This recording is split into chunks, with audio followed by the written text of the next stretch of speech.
A ver, vamos a compartir. ¿Dónde quedamos?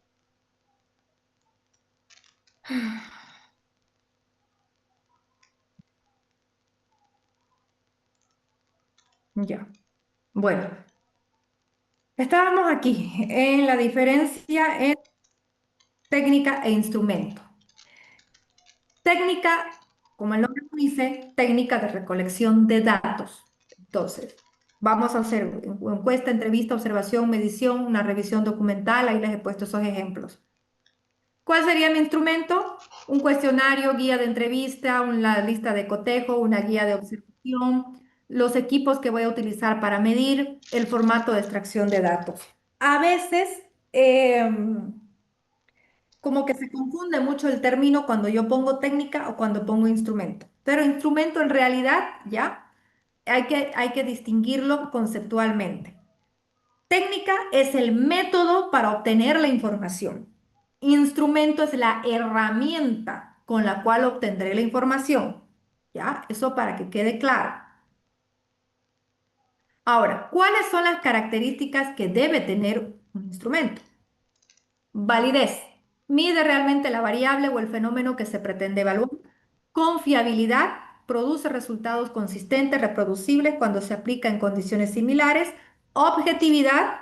Reduce al mínimo la influencia del investigador en la obtención de datos. Debe tener claridad, pertinencia, factibilidad, sensibilidad y debe estar, ¿no?, estandarizado. Se aplica siguiendo el procedimiento uniforme para todos los participantes, garantizando la comparabilidad de los datos. Entonces, en resumen, un buen instrumento de investigación debe ser válido, confiable, claro, estandarizado. ¿Para qué? Para tener datos precisos y que me van a ayudar a responder mi pregunta de investigación. Entonces, ¿cuál es el instrumento que mayormente se utiliza? El cuestionario. ¿Ya? Ustedes han visto que en la mayoría, todos sus trabajos, la mayoría va a elaborar un cuestionario. ¿Ya? Entonces, nos vamos a enfocar a este tipo de instrumento. ¿Cómo vamos a elaborar este cuestionario? Primero, definir el objetivo, determinar qué información se necesita obtener de los participantes.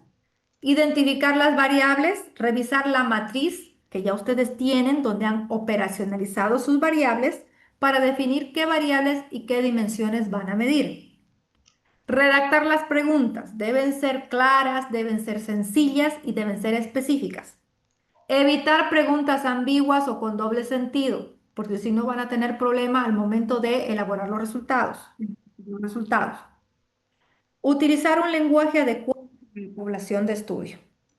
Muy importante.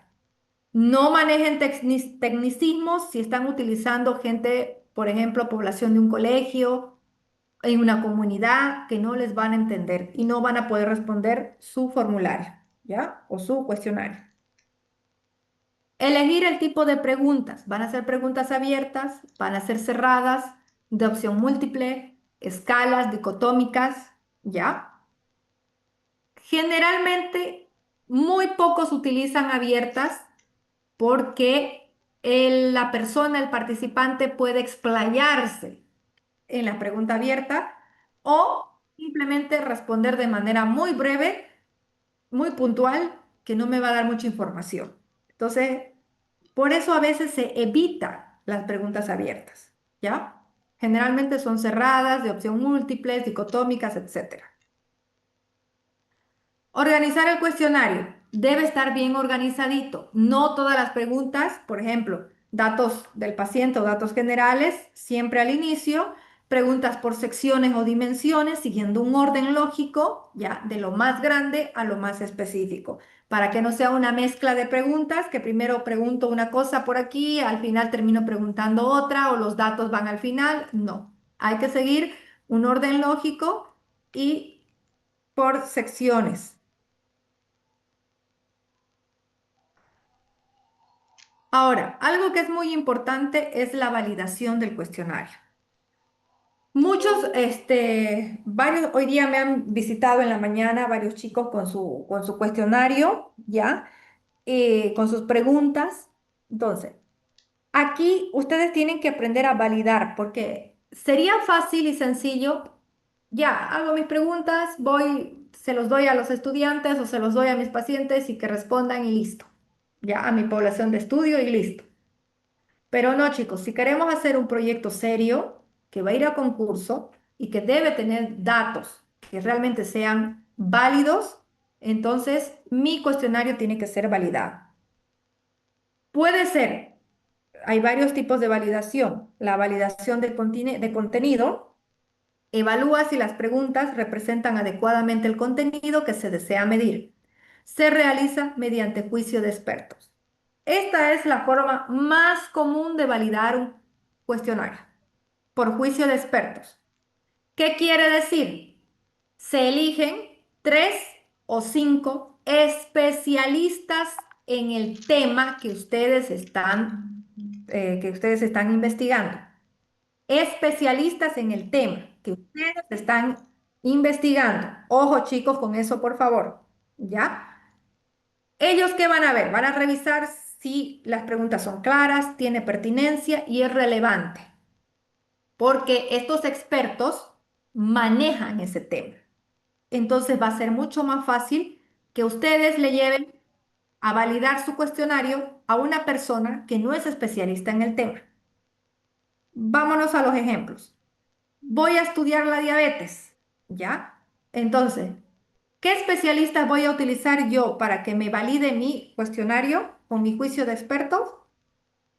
A diabetólogos, ¿no? Que trabajen o que estén especializados en eso, en el tema que yo estoy trabajando. Por eso se dice juicio de expertos. No cualquiera puede validarles el cuestionario. Luego está la validez del constructo. Determina si el cuestionario realmente mide el concepto teórico que pretende evaluar. Aquí se usan métodos estadísticos como el análisis factorial y también especialmente para escalas que miden fenómenos complejos. Y la tercer tipo de validación es del criterio, ¿ya? Este generalmente es el, el menos realizado. ¿Por qué? Compara el cuestionario con un instrumento de referencia o patrón, ¿ya? O un gol estándar, como le llamamos. Se utiliza cuando existe un instrumento previamente dado para medir la misma variable. ¿Qué quiere decir aquí? Quiere decir que ya existe un instrumento validado por otro investigador de otro proyecto, puede ser de otro país, de otra universidad, ¿ya? Que va a trabajar con las mismas variables y que ya validó un instrumento. Y ustedes van a utilizar ese cuestionario validado. Entonces, al utilizar ese cuestionario validado, ya no necesitan hacer ningún otro tipo de validación porque ya está validado. Pero ustedes deben de mencionar en tipo de instrumento que van a utilizar, que están utilizando el instrumento validado por tal persona o tal institución o tal, hay que mencionar, ¿ya? Entonces, ¿por qué no se usa esto generalmente? Porque cuando son proyectos nuevos o ideas nuevas o variables que se están estudiando, poco estudiadas, etcétera, no existe un instrumento de referencia. Entonces, por eso se complica un poquito. Pero cuando son variables ya repetitivas que se estudian constantemente en otros países, seguramente ya hay instrumentos validados. Entonces, se puede utilizar. ¿Ya? Ahora. La confiabilidad indica la estabilidad y consistencia de las preguntas. Aquí los métodos más utilizados es la consistencia interna y esto se calcula con el alfa de Cambridge, ¿ya? Que es un estadístico, un coeficiente. Para esto ustedes pueden utilizar cualquier programa estadístico que tenga este coeficiente, ¿ya? ¿Cuál es la interpretación? Por ejemplo, de 0,90 que le salga el coeficiente, excelente confiabilidad de su cuestionario. De 0,80 a 0,89, buena confiabilidad. De 0,70 a 0,79, aceptable. Menor a 0,70 requiere mejora, mejor no utilizar el cuestionario. Hay que ajustar. ¿Ya? Entonces, eso les va a ayudar a darles la confiabilidad. Ahora, luego se realiza también una prueba piloto o conocida como pilotaje, que va a ser aplicar preliminarmente el cuestionario a un grupo pequeño de personas con características similares a su población de estudio.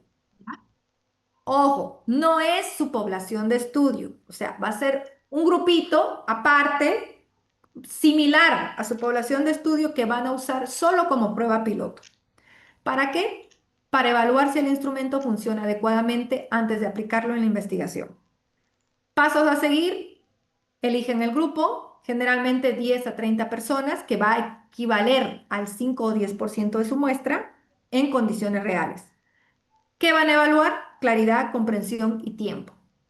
O sea, en otras palabras, las personas entienden el cuestionario, lo comprenden, cuánto tiempo han tardado en resolver, van a analizar la confiabilidad y los problemas encontrados. Ahí cuando ustedes les pregunten, ellos le dirán, ah, no entendí esta pregunta, me parece con doble sentido, no entendí qué tengo que responder, se toman demasiado tiempo. Entonces, todo eso ustedes tienen que evaluar en la prueba piloto y luego hacer el ajuste, ¿no? En el caso que se necesite. ¿Qué les va a dar la prueba piloto? Les va a permitir identificar y corregir errores del cuestionario. Ahora, volviendo aquí a la confiabilidad del cuestionario, como les comenté del alfa el coeficiente de alfa de Combat, acá les he puesto para que sepan cómo se calcula, ¿ya? Entonces, como les dije, es un estadístico. Para eso se utiliza, hay una fórmula que también se puede hacer manual, pero chicos, hoy en día ya todo se lo hace con programas con software estadísticos. Entonces, ¿qué es lo que aquí hay que hacer? Aprender a manejar los software estadísticos. Existen infinidad, aquí les he puesto unos cuantos. SPS, que es el más común, R, Stata o Jamovi. La mayoría utiliza SPS o R. Pueden utilizar cualquiera de ellos, ¿ya? ¿Y qué es lo que se tiene que hacer? Es determinar ese coeficiente. Aquí se la puse la fórmula para que ustedes conozcan, pero ¿cuáles son los pasos? Primero aplican su prueba piloto, o sea, el cuestionario a sus 30 personas.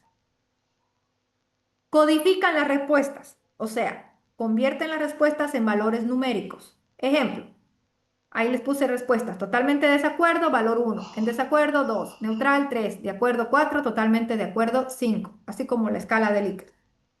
3. Ingresan los datos en el software estadístico. Cada fila va a representar a un participante, que ahí se los he puesto como 1, 2, 3.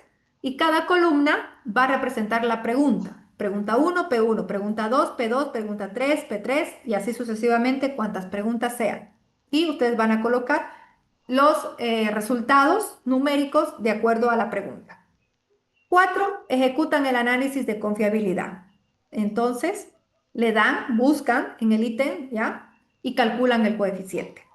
Si fueran SPS, ingresan sus datos, van a analizar, van a escala, buscan análisis de fiabilidad, seleccionan la pregunta del cuestionario, eligen el modelo alfa, ejecutar análisis, interpretar resultado y ahí les sale el coeficiente. Y luego se van a la tablita de interpretación, la tablita que les mostré, ay, perdón, les mostré hace ratito, ¿ya? ¿Dónde está? Aquí. Y se fijan el coeficiente, si es excelente, bueno, aceptable o requiere mejoras. ¿Ya?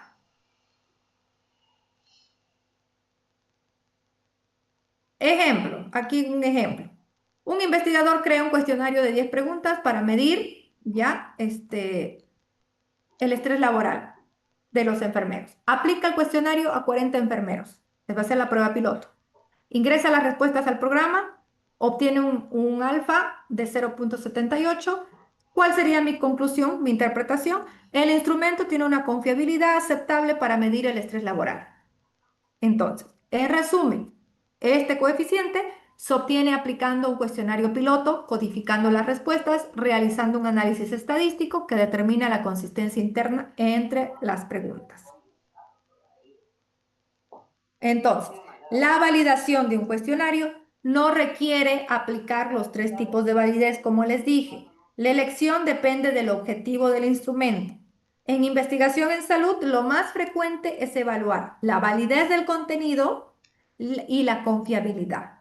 O sea, por juicio de expertos, y mediante la confiabilidad por el índice de alfa de Compton. Es lo más común.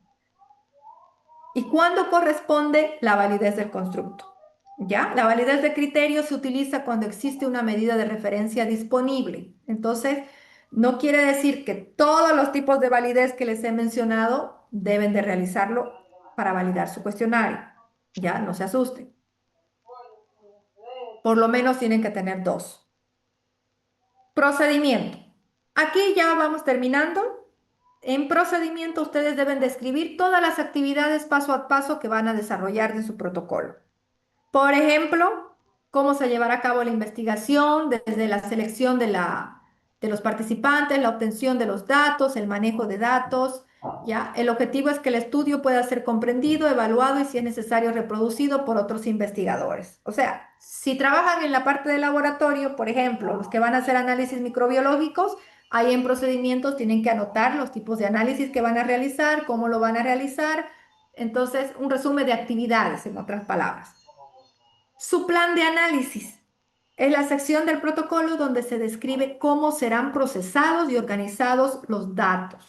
¿Ya? Esto es importante.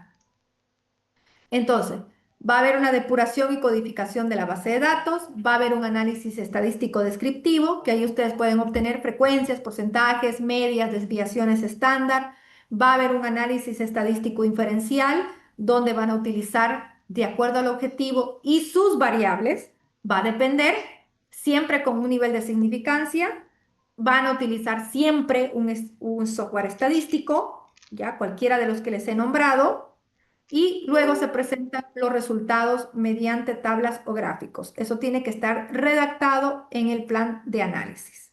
Entonces, el plan de análisis va a tener una preparación y manejo de datos que va a describir cómo organizar la información, cómo han codificado, creación de base de datos, revisión de datos. Ya, ejemplo. Las respuestas del cuestionario serán codificadas y almacenadas en una base de datos para su análisis estadístico de tipo descriptivo o de tipo inferencial. El análisis descriptivo permite resumir y presentar las características que van a estudiar. Ahí ustedes tienen que poner sus variables cualitativas, van a usar frecuencias, porcentajes, si van a utilizar medias, medianas, desviaciones. Por ejemplo, ¿cuál sería aquí el ejemplo? Sería, se calculará la edad promedio de los participantes y la frecuencia de hipertensión según el sexo.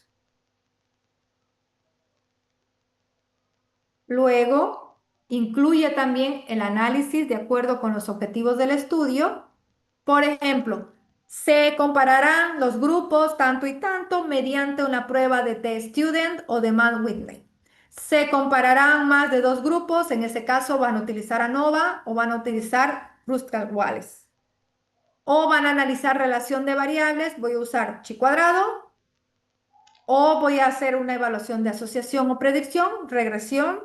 Entonces, de acuerdo, y eso tiene que estar relacionado con su operalización de variables. No quiere decir que todo lo que les estoy poniendo aquí, ya, todas estas pruebas estadísticas las tienen que realizar. No, esto se escoge de acuerdo a las variables de estudio, de acuerdo a su operalización de variables y de acuerdo a sus objetivos. Ahora, aquí en los ejemplos, ¿no? Aquí, la variable adherencia al tratamiento será categorizada como baja, media, alta según el puntaje obtenido en el cuestionario. Ahora, el nivel de significancia estadística. Obviamente, para un estudio ya analítico, van a tener que colocarlo sí o sí. Pero si es solamente descriptivo, a veces esto no es necesario porque depende mucho.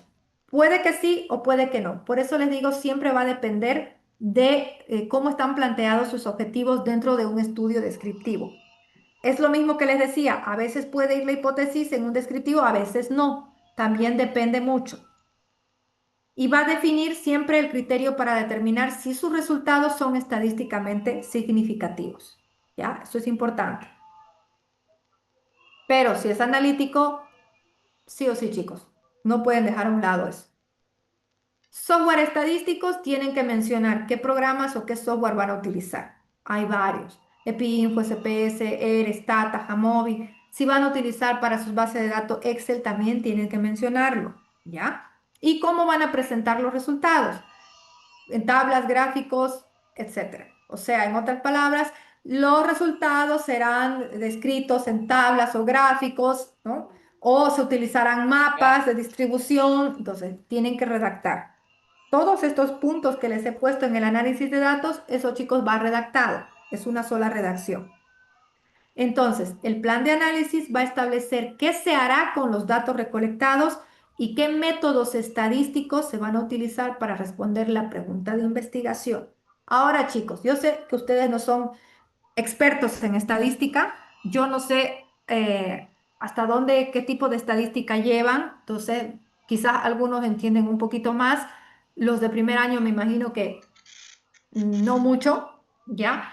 Entonces, aquí es muy importante que se apoyen en su docente de estadística, ¿ya?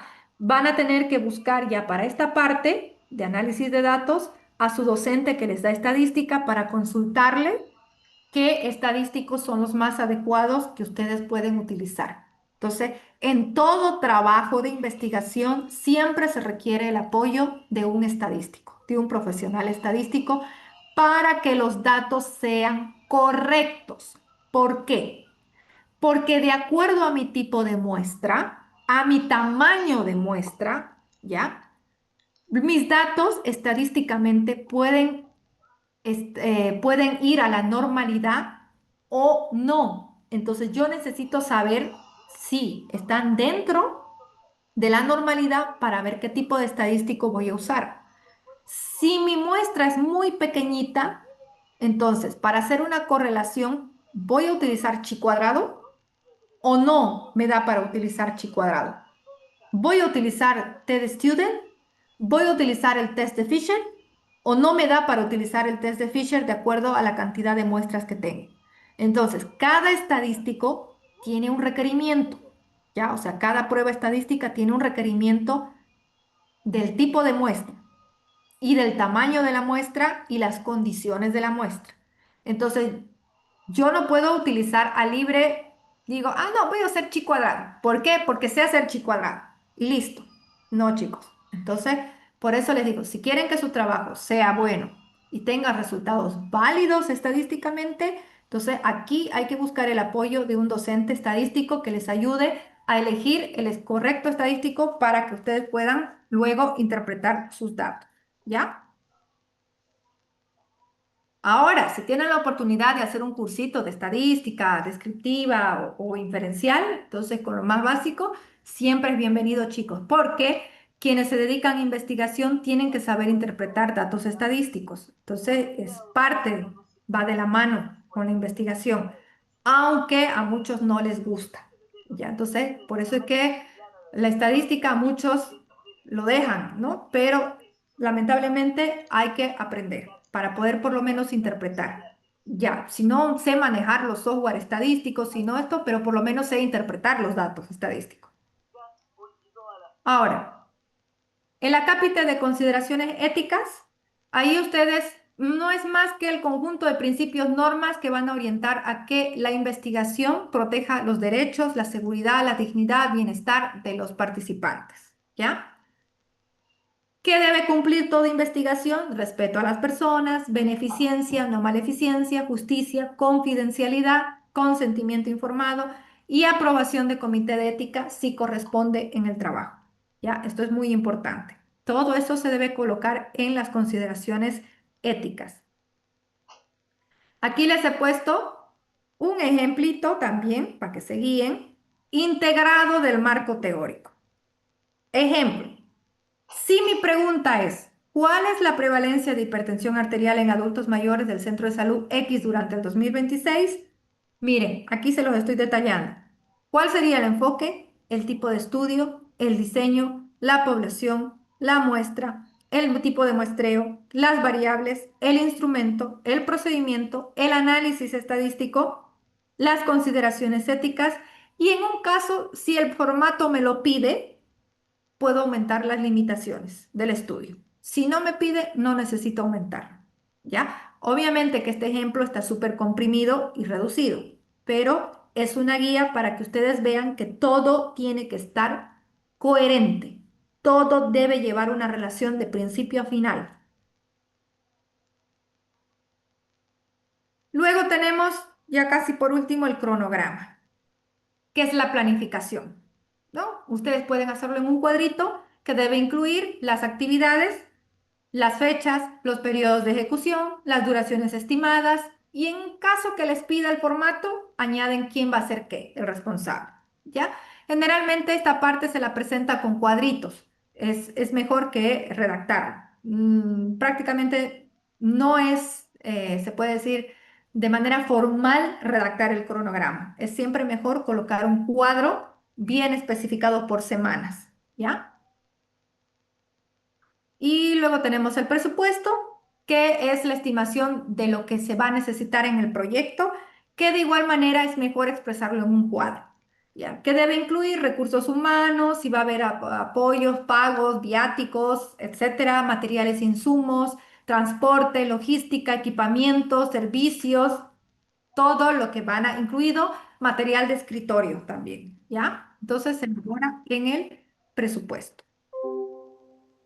Los anexos son los documentos complementarios de la información. ¿Aquí qué va? Aquí va a ir, oh, espera un ratito, no sé qué pasó. Ya. Aquí va a ir ya su consentimiento informado, su instrumento, su cuestionario, pero todo en blanco, porque estamos hablando de protocolo, porque recién lo van a ejecutar. En estos anexos va a ir. En los anexos del informe ya va, ¿no? Todo lo que han utilizado, incluidas fotos, protocolos de laboratorio, etcétera. Todo el material informativo y debe estar enumerado, ¿no? Por ejemplo, anexo 1, consentimiento informado. Anexo 2, cuestionario y recolección de datos. Anexo 3, protocolo de laboratorio, tanto, ¿ya? Para, en realidad, los que van a hacer laboratorio, ahí tienen que colocar en sus anexos. Y avanza, ya. Y bueno, chicos, eso sería todo. O sea, ha sido una, se los he resumido a lo máximo, ¿ya? Porque esto se da prácticamente en un semestre, ¿ya? Lo que es la elaboración y planificación y etcétera, etcétera, de un protocolo. Espérenme un ratito, voy a dejar de compartir. A ver,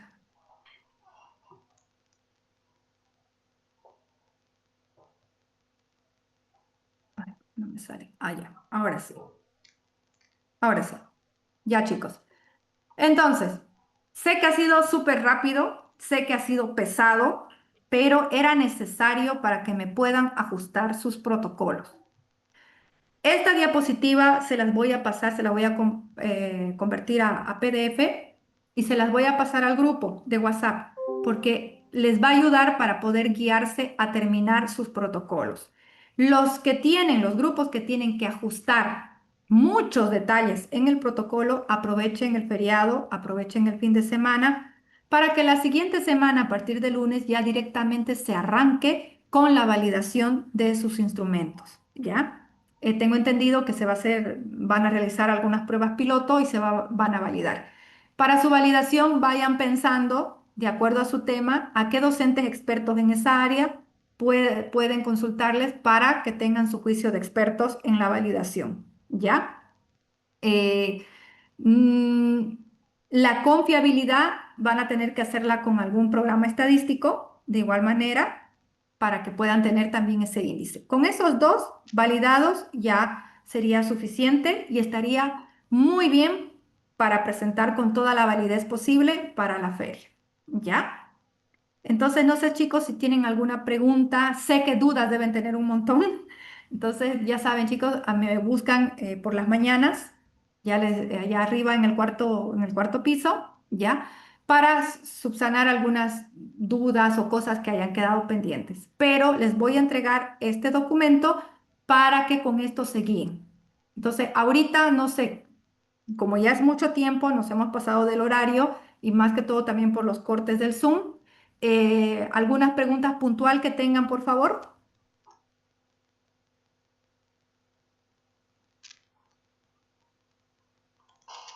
¿Cómo realizamos la validación de las pruebas piloto? Justamente, chicos, eso les acabo de explicar. Ustedes tienen que elaborar ya sus cuestionarios y eso ustedes lo tienen que validar, ya sea por juicio de expertos, ustedes se van a buscar a tres profesionales o tres docentes del área que ustedes están investigando para que revisen su protocolo, ¿ya? Y les hagan como un informe, más o menos vamos a decir. O ustedes pueden crearse también un cuadrito, ¿no? Y ellos les tienen que decir si este cuestionario, ¿ya? Las preguntas tienen relación, están bien elaboradas, no son ambiguas, está relacionado con el tema. Entonces, esos puntos, ¿ya? Ahí ustedes tienen que elegir tres diferentes y les se tienen que entregar puede ser una nota con su firma o algo, porque eso ustedes lo van a colocar en sus anexos en el informe final, porque eso es el respaldo de que su documento ha sido validado, ¿ya? Entonces, eso es muy importante. Y la confiabilidad, que la confiabilidad la tienen que hacer de manera estadística. Ahora, primero, para la confiabilidad tienen que hacer la prueba piloto. Elegir, como les dije, puede ser máximo 30 personas, similar a su población de estudio, y van a entregarles el cuestionario. Ellos tienen que elaborar el cuestionario, ¿ya? Y ahí ustedes también van a observar todos los problemas, calcular tiempo, todo eso, y después eso lo tienen que convertir o sea, codificar sus preguntas para introducir al programa y sacar el índice, ¿ya? Y con este coeficiente, ustedes ya les va a salir, si es menor a 0,79, van a tener que ajustar. Si es mayor a eso, entonces está bien, pueden usar el cuestionario, ¿ya? Esto es más que todo para que si les preguntan en la feria, ¿y cómo validaron su instrumento? ¿O su instrumento está validado? Entonces, ahora, lo más fácil, a veces, ¿ya? Para evitarse todo esto es conseguir cuestionarios, instrumentos ya validados por otros estudios, por otras instituciones. Eh, pero es complicado porque no siempre van a necesitar las mismas preguntas, van a requerir responder. Entonces, es ahí donde se complica. Por eso, ese tipo de validación no se la escoge porque al final de cuentas van a terminar con nuevas preguntas que van a necesitar ser validadas. ¿Ya? ¿Alguna otra pregunta, chicos? Doctora, sí, una pregunta con el tema del muestreo no probabilístico. Ahí nos mencionó que nosotros podemos como que elegir, ¿no?, la población en sí, pero luego mencionó de que nosotros no podemos escoger, digamos, solamente a 15 de las 500 personas. Eso no me quedó tan claro en sí, quería como que Ya, consultarla. ya. ¿Cuándo elijo que mi muestreo sea no probabilístico? Cuando los casos son especiales, no hay muchos pacientes con esa patología, son difíciles de conseguir, o si estamos trabajando con muestras de laboratorio, son muestras que vienen, no sé, de un lugar recóndito y que es difícil volver a acceder a esas muestras. Entonces, yo necesito trabajar con todas esas muestras o con todos esos pacientes. Entonces, ahí se convierte en no probabilístico, ¿ya? ¿Por qué? Porque por juicio del investigador voy a seleccionarlos a todos, porque no puedo desperdiciar ni una muestra o no puedo desperdiciar ni un paciente porque es una patología muy rara y no hay. Y si son 10 o son 15 de esa patología, entre comillas, rara, los 10 o los 15 los tengo que meter. Entonces, ahí estoy hablando de un no probabilístico, ¿ya? Eso no quiere decir, en el caso que voy a aplicar a un colegio, donde, por ejemplo, tiene 800 estudiantes, que yo sé, porque he consultado al director que tiene 800 estudiantes, y yo diga, no, solo voy a entrevistar a 40 porque yo quiero 40. No, ahí no se puede. Si yo conozco el número, ya necesito hacer y sé que voy a utilizar a toda esa población porque no es una patología rara, no es una muestra digamos que viene de un lugar donde no voy a poder conseguir, etcétera, etcétera, entonces yo tengo que aplicar mi fórmula.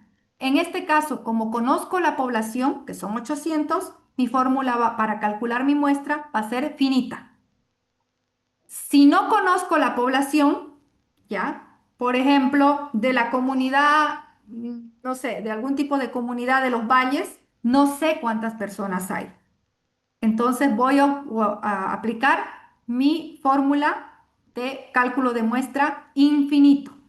Entonces ahí me va a dar, por decirles, en el caso del colegio, que son 800, si yo aplico mi fórmula, por decirles, me van a salir que solamente debo trabajar con 100 personas. Listo. De las 800 voy a encuestar a 100, porque eso me salió en la fórmula. Entonces, ahí yo puedo justificar cuando el jurado venga y me diga, ¿y cómo eligió su muestra? ¿Cómo calculó su muestra?